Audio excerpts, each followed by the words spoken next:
नमस्कार, अपना प्रदेश उत्तर प्रदेश देख रहे हैं आप। मैं हूं आपके साथ पूजा मोहन पांडे। खबरों की शुरुआत करते हुए सबसे पहले आपको बताते हैं कि उत्तर प्रदेश की सियासत इन दिनों सुर्खियों में बनी हुई है। अटकलें संगठन में बदलाव से लेकर मंत्रिमंडल विस्तार तक की हैं। भाजपा के राष्ट्रीय संगठन महामंत्री बीएल संतोष का लखनऊ दौरे का दूसरा दिन है। सीएम आवास पर बीजेपी कोर कमेटी की मीटिंगों का दौर लगातार जारी है। इसी क्रम में बीजेपी राष्ट्रीय महासचिव संगठन आज यूपी सरकार के सभी मंत्रियों के साथ अलग अलग बैठक करेंगे। इस मीटिंग में दोनों डिप्टी सीएम के साथ भी बैठक होगी। बताया जा रहा है कि हर मंत्री के लिए मिलने का समय 20 से 25 मिनट सुनिश्चित हुआ है। यूपी फिलहाल केंद्र के फोकस में है। वजह साफ है, अगले साल यूपी में विधानसभा का चुनाव होना है। ऐसे में पार्टी अपनी तैयारियों में जल्द से जल्द जुटना चाहती है। इसी लिहाज से अब लगातार यूपी में दौरों का सिलसिला शुरू हो जाएगा। बीएल संतोष के दौरे के बाद राष्ट्रीय अध्यक्ष जेपी नड्डा और गृह मंत्री अमित शाह का भी यूपी दौरा हो सकता है। कयास लगाए जा रहे हैं कि केंद्रीय मंत्रिमंडल के विस्तार में भी यूपी के कुछ नए चेहरों को मौका दिया जाएगा, जिसका फायदा 2022 के विधानसभा चुनाव में पार्टी को मिल सकेगा। इस खबर पर ज्यादा जानकारी के लिए संजीव हमारे साथ में जुड़ चुके हैं। संजीव, क्या कुछ अपडेट है? मीटिंगों का दौर लगातार जारी है और बीएल संतोष इस समय सूबे में है। बिल्कुल, देखिए पूजा, राजधानी लखनऊ से लेकर दिल्ली तक बैठकों का दौर जारी है। कल बीएल संतोष जो भाजपा के राष्ट्रीय महामंत्री संगठन है, उन्होंने उत्तर प्रदेश भाजपा कार्यालय पर तमाम पार्टी के नेताओं से मुलाकात की। देर शाम मुख्यमंत्री आवास पर मुख्यमंत्री के साथ बैठक की। इन बैठकों के तमाम मायने हैं। माना जा रहा है कि बीएल संतोष यहां से विधायकों और मंत्रियों से फीड लेने के बाद केंद्रीय नेतृत्व को इसकी रिपोर्ट सौंपेंगे। अभी भी मैं भाजपा कार्यालय पर मौजूद हूं और यहाँ पर जो बीएल संतोष है वो तमाम मंत्रियों के साथ बैठक कर रहे हैं। यहाँ पर उप मुख्यमंत्री केशव प्रसाद मौर्य है। इसके अलावा तमाम मंत्रियों से बात होनी है। 20-20 मिनट का समय मंत्रियों को दिया जाएगा। विभागीय फीडबैक ली जाएगी, आखिर किस तरीके का काम किया है। लेकिन एक बात बता दूं कि जो तापमान है मौसम का, उतना ही तापमान इस समय सियासी पारा हाई है लखनऊ में, और सभी मंत्रियों की धड़कनें इस बात को लेकर बढ़ी हैं, आखिर उत्तर प्रदेश में होने वाला क्या है। पूजा, बिल्कुल संजीव, कहीं ना कहीं बैठकों का दौर जारी है और इस बीच अटकलें लगातार जारी हैं कि कुछ ना कुछ बड़ा हो सकता है। ये भी कहा जा रहा है संजीव कि बीएल संतोष तमाम जो मंत्री हैं या यूं कहें कि जनप्रतिनिधि हैं, उनसे अलग अलग मीटिंग इस वजह से भी करने वाले हैं क्योंकि कहीं ना कहीं टूट फूट का संदेह पार्टी के अंदर उनको था और उसी का डैमेज कंट्रोल भी इसको कह सकते हैं कहीं ना कहीं। बिल्कुल, देखिए मुख्यमंत्री योगी आदित्यनाथ, कई ऐसे मंत्री हैं जिनसे नाराज बताए जा रहे थे। कल ही मुख्यमंत्री ऑफिस की तरफ से सारे मंत्रियों को कॉल किया गया था और सारे मंत्री राजधानी लखनऊ देर शाम तक पहुंच चुके थे। आज सभी मंत्रियों से बीएल संतोष अकेले में 20-20 मिनट बात करेंगे, यानी कि मंत्रियों से फीडबैक ली जाएगी कि आखिर उत्तर प्रदेश में भारतीय जनता पार्टी की स्थिति क्या है।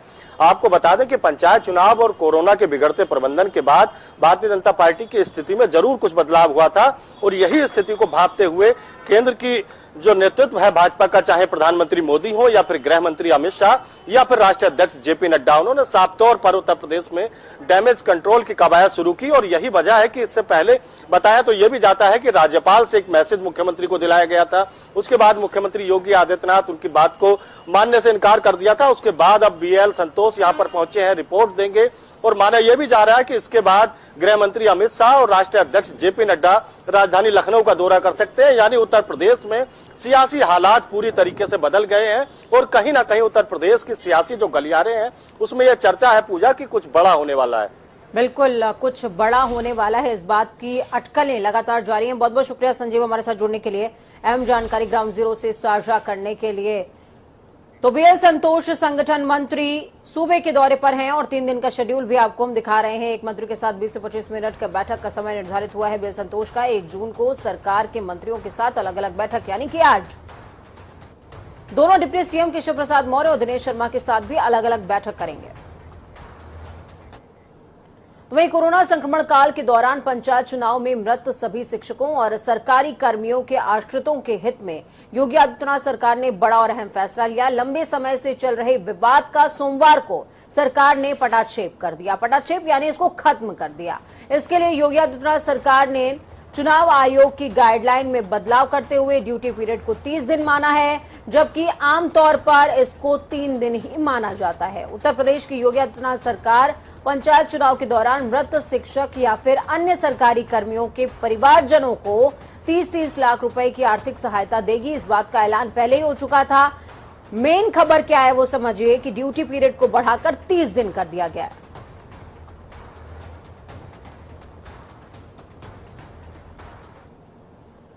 तो कोरोना महामारी के दौरान अनाथ हुए बच्चों की भरण पोषण और शिक्षा की व्यवस्था के लिए उत्तर प्रदेश की योगी कैबिनेट ने सूबे में मुख्यमंत्री बाल सेवा योजना को मंजूरी दे दी। इस योजना के तहत अनाथ बच्चों के वैध संरक्षक को बच्चों के बालिग होने तक एक बच्चे की देखभाल के लिए सरकार 4,000 रुपए प्रति माह देगी। साथ ही निराश्रित बालिकाओं की शादी में सरकार 1,01,000 रुपए की आर्थिक सहायता भी देने वाली है। योगी कैबिनेट से पास हुए प्रस्ताव के तहत अगर कोरोना की वजह से माता पिता दोनों या फिर माता और पिता में से किसी एक का निधन हुआ है, तब बच्चे को इस योजना का लाभ मिलेगा।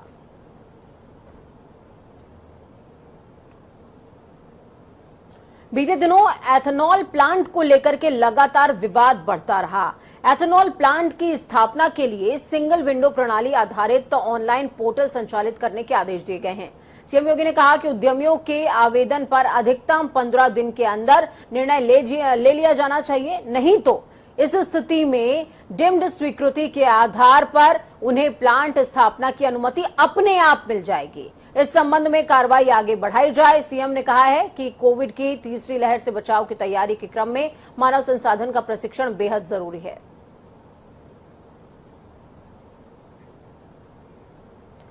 तो कोरोना संक्रमण से बचाव के लिए उत्तर प्रदेश की योगी आदित्यनाथ सरकार 18 से यानी कि 18 साल से 45 साल, 18 से 44 इसको मान सकते हैं, 44 आयु वर्ग के लोगों का वैक्सीनेशन करवा रही है। मुफ्त टीका लग रहा है।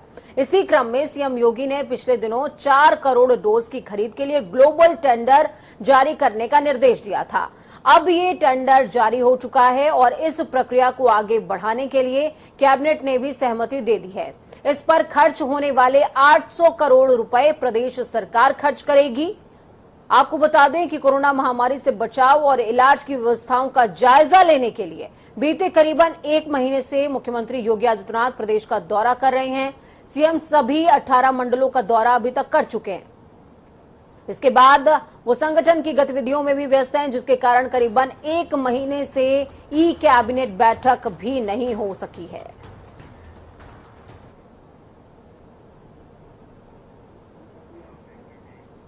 तो अब बात होगी आज की सबसे बड़ी खबर की, वो है वैक्सीनेशन। उत्तर प्रदेश में आज से वैक्सीनेशन के मेगा अभियान की शुरुआत होने जा रही है।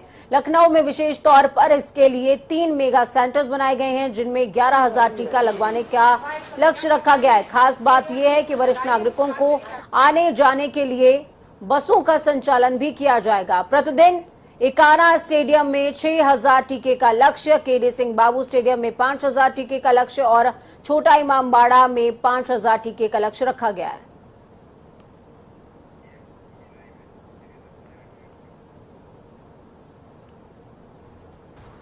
तो सीएम योगी आदित्यनाथ की सीधी तस्वीरें आपको दिखा रहे हैं। इस वक्त की सीधी तस्वीरें। आज से शुरू हो रहा है वैक्सीनेशन अभियान। प्रतिदिन 11,000 टीके लगवाने का लक्ष्य रखा गया है।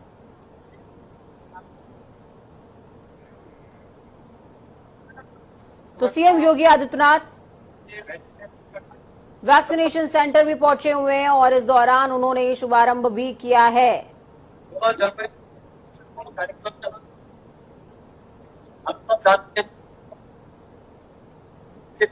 मिशन जून के तहत 1 करोड़ से ज्यादा टीके लगाए जाने का लक्ष्य है। हर राज्य सीएम योगी आदित्यनाथ पहुंचे हुए हैं और इस दौरान आपको बता दें कि वैक्सीनेशन का आज से महाअभियान सूबे में शुरू हो रहा है। 1 करोड़ टीका जून महीने में लगाने का लक्ष्य रखा गया है। यूपी में 18 से 44 साल के लोगों के लिए अभी तक 23 जिलों में वैक्सीनेशन हो रहा था, लेकिन अब पूरे सूबे में फुल फ्लैश तरीके से वैक्सीनेशन का आज से आरंभ हो रहा है। इस खबर पर ज्यादा जानकारी के लिए आदित्य हमारे साथ फोन लाइन पर जुड़ चुके हैं मेरठ से। आदित्य, क्या कुछ अपडेट, वैक्सीनेशन का कार्यक्रम कैसा चल रहा है, क्या किसी तरह की कोई परेशानियां आ रही हैं क्या? तो पूजा बिल्कुल बता दूं, कोरोना के खिलाफ मुकाबले के लिए आज से शुरू हो रहे टीकाकरण महाअभियान में मेरठ में 17,000 लोगों को वैक्सीन की डोज मिलेगी और इसमें 18 से 44 वर्ष के जो आयु के लोग हैं उसमें 6100 लोगों को पहली और 2210 लोगों को वैक्सीन की दूसरी डोज दी जाएगी। मेरठ में 17,000 के लक्ष्य के साथ 1 जून से महाअभियान का पहला कदम शुरू हो गया है और जो प्रशासन है उन्होंने भी 18 से 44 में पंजीकृत लोगों को वैक्सीनेशन केंद्रों पर पहुंचने की अपील की है। इसके साथ आपको बता दूं, मेरठ जो है 40 लाख आबादी वाला क्षेत्र है। अब तक यहाँ पर कुल 4,69,000 लोगों को वैक्सीन लग चुकी है। बिल्कुल आदित्य, आप बता रहे हैं कि 4,69,000 लोगों को वैक्सीन लग चुकी है। आज से वैक्सीनेशन फुल फ्लेज तरीके से स्टार्ट हो रहा है, महाअभियान है। लेकिन जब हम विपक्षियों की बात करते हैं आदित्य, तो विपक्ष लगातार हमलावर है। उनका कहना है कि वैक्सीन की लिमिटेड डोज वैक्सीनेशन सेंटर्स पर उपलब्ध है। इस तरह की भी कोई जानकारी है क्या? लगातार सरकार को घेर रहा है वैक्सीन को लेकर, लेकिन जो मेरठ में अब तक हालात ऐसे नहीं है। मेरठ में लगातार लोगों को वैक्सीन दी जा रही है। सुबह से ही लोग बाग पहुंच जाते हैं वैक्सीनेशन सेंटर पर और अपनी बारी का इंतजार करते रहते हैं, तो लोगों में काफी उत्साह है वैक्सीन लगवाने को लेकर।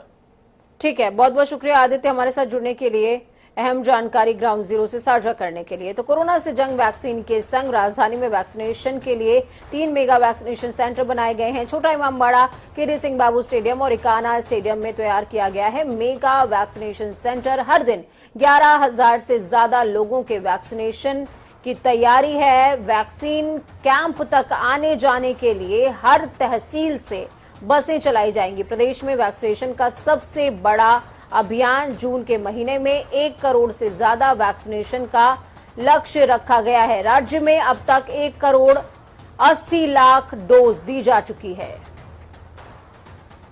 राजधानी में वैक्सीनेशन के लिए 3 मेगा सेंटर्स बनाए गए हैं।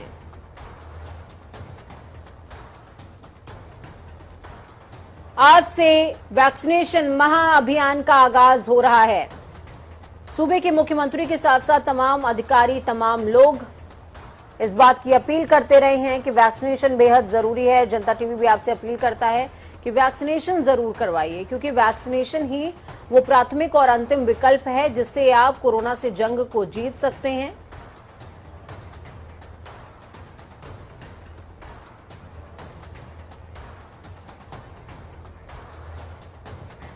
तो इस खबर पर ज्यादा जानकारी के लिए फतेहपुर से भीम शंकर हमारे साथ में लाइव जुड़ चुके हैं। क्या कुछ अपडेट है आपके पास ग्राउंड जीरो से? हमारे यहाँ वैक्सीनेशन का काम जारी है और फतेहपुर जनपद में वैक्सीनेशन सेंटर 12 कुछ बने हुए हैं। सभी पे कार्य कोरोना प्रोटोकॉल के तहत चल रहा है। ज्यादा भीड़ भाड़ नहीं, लाइन क्रमबद्ध वार से कार्य किया जा रहा है। ठीक है, आप अपने पीछे की तस्वीरें दिखाइएगा इस समय ग्राउंड जीरो से कि कैसे हालात हैं देखने को मिल रहा है।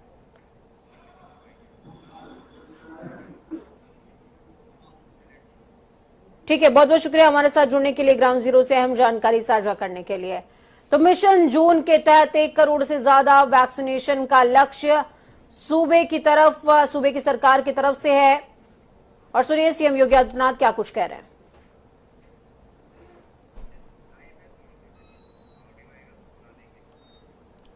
CM Yogi Adityanath vaccination centre पर इस समय उपलब्ध हैं और आपको बता दें कि लखनऊ में 3 मेगा वैक्सीनेशन सेंटर बनाए गए हैं। आज से हम लोगों ने 61 जनपदों में कोरोना कर्फ्यू में सुबह 7 बजे से लेकर सायंकाल 7 बजे तक छूट दी है और एक व्यवस्था बनाई है कि जिन भी जनपदों में 600 से कम एक्टिव केस होंगे वहां स्वतः कोरोना कर्फ्यू में ढील दी जाएगी। ये हर दिन इसकी हम समीक्षा करते हैं, उसके अनुसार इसमें कार्रवाई की जाती है।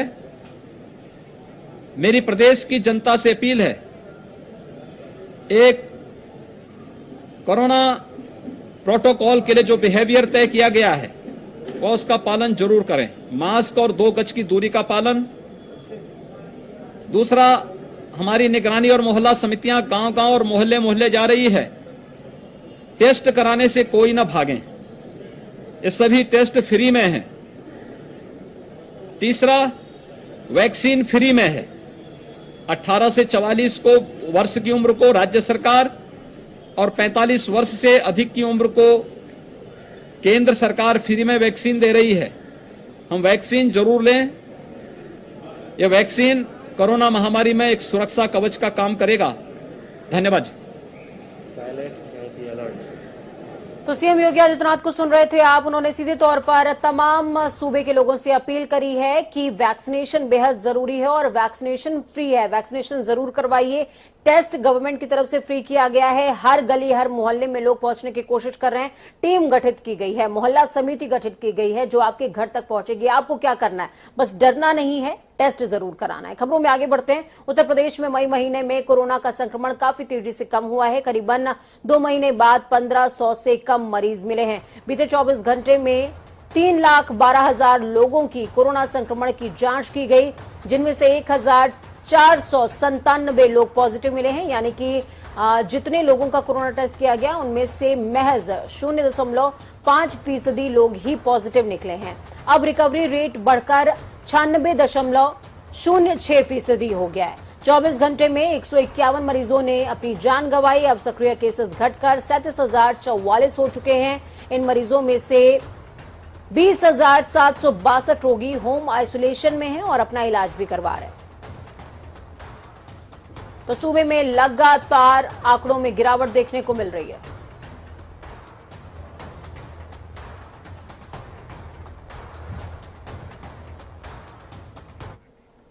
कोविड महामारी के प्रदेश भर में सख्ती लागू है। इस वजह से कई राज्यों में लॉकडाउन है। ऐसे में धार्मिक स्थानों पर भी कोरोना नियमों का पालन अनिवार्य है। इसी कड़ी में लखनऊ शहर में लगातार दूसरे वर्ष बड़ा मंगल का वार्षिकोत्सव बड़े पैमाने पर नहीं मनाया जाएगा।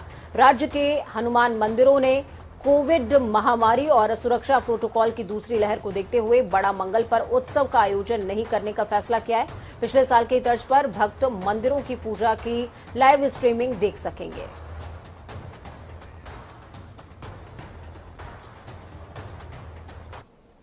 उत्तर प्रदेश में पंचायत चुनाव के 1 महीने के बाद भी चुनावी हिंसा थमने का नाम नहीं ले रही है। झांसी के मऊरानीपुर से फिर एक मामला सामने आया। यहां पर गांव सतौरा में दबंगों ने प्रधान पति की जमकर पिटाई कर दी। पीड़ित ने प्रार्थना पत्र में बताया कि गांव के 3 लोगों ने प्रधानी का काम नहीं करने दे रहे हैं। दबंगों ने मनरेगा का काम देखकर घर वापस आने के दौरान रास्ते में आकर पीटने लगे। जब प्रधानपति की पत्नी प्रधान लाडली देवी बचाने आई तो उनकी भी पिटाई कर दी गई। तो वहीं क्षेत्राधिकारी अनुज कुमार सिंह ने बताया है कि मामले की तफ्तीश की जा रही है। जांच के अनुसार विधिक कार्रवाई की जाएगी। तो चुनावी रंजिश का मामला यही नहीं रुका। दूसरा मामला आगरा का, जहां थाना मलपुरा के गांव गामरी में चुनावी रंजिश के चलते 2 पक्ष आमने सामने हो गए। दोनों तरफ से जमकर लाठी डंडे चले, ईंट पत्थर चले। इस घटना में करीबन 1 दर्जन लोग गंभीर तौर पर घायल हुए हैं। क्षेत्रीय लोगों की सूचना पर इलाका पुलिस ने पहुंचकर घायलों को हॉस्पिटल में उपचार के लिए एडमिट करवा दिया है और पूरे मामले की तफ्तीश शुरू कर दी है।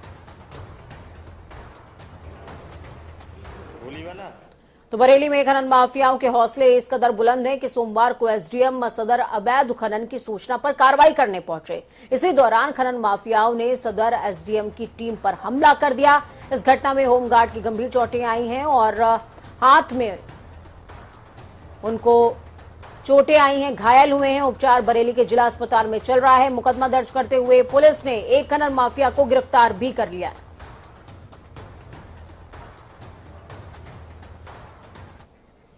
साहब के बाद खनन का फोन आया था कि भाई फला जैसी भी चल रही है। तो हम लोग सुबह गए थे। तो जब निकल रहे थे अब्दुल्लापुर माफी की खबर आई थी और जैसे ही पहुंचे तो महानगर के पास में 2 ट्रालियां मिट्टी की आ रही थी।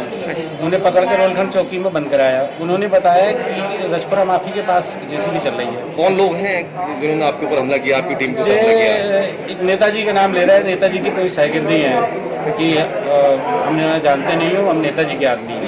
किसी मुखबिर खास के द्वारा इनको सूचना मिली थी कि अब्दुल्ला माफी गांव में अवैध खनन का कार्य हो रहा है। इस सूचना पर यकीन करके इन्होंने एसडीएम सदर के साथ मौके पर जा रहे थे। तभी तो वहीं उत्तर प्रदेश में राजधानी लखनऊ सहित अभी 14 शहर के लोगों को कोरोना कर्फ्यू की बंदिशों में ही रहना होगा। मुख्यमंत्री योगी आदित्यनाथ के नेतृत्व में कोर टीम की बैठक हुई थी। बैठक में यह फैसला लिया गया था कि जिन क्षेत्रों में 600 से ज्यादा एक्टिव केसेस हैं वहां पर अभी कर्फ्यू जारी रहेगा।